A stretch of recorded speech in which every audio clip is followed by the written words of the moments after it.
ताई अजून आली कशी नाही? काही झालं तर नसेल ना?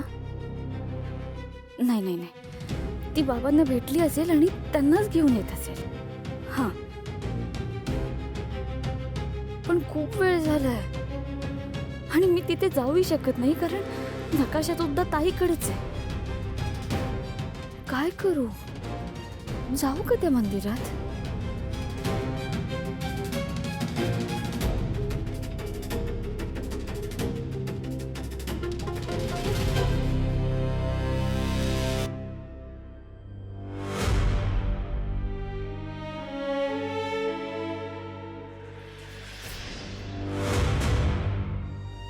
कोणाची वाट बघतेस? कोणाचीच नाही. तुझा चेहरा असा का पडलाय?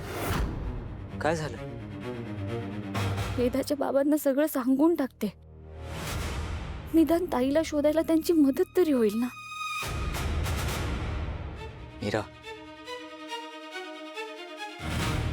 नाही तर येईलच. मी वाट बघायला हवी. आणि तिच्याबद्दल वेदाच्या बाबांना सांगितलेलं तिलाही नाही आवडणार. काय होतंय? सांगशील मला? काय नाही हो, मी ते वेदाचाच विचार करत होते. आपण तिच्यासाठी इतका टेंट उभा केला, तिने पाहिला सुद्धा, तिला आवडला सुद्धा होता.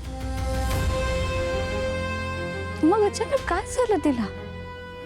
अचानक रागवली आणि निघून गेली. आणि मग त्या टेंटकडे फिरकूनही पाहिलं नाही. काय होतंय? अगं ती लहान आहे ना.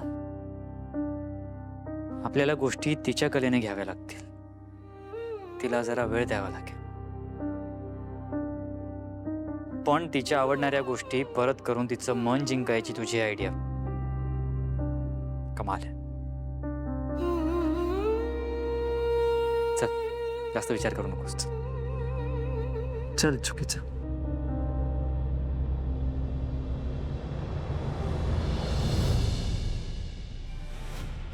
नर्मदा आणि मायामुळे मला तिकडे वेळेवर जाऊन रुद्रकेतूला संपवता आलं.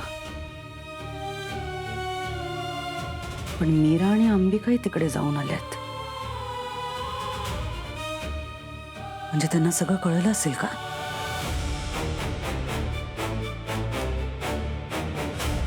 पण मंजिरी, आता घाबरण्याची काहीच गरज नाहीये. कारण रुद्रकेतू तर संपलाय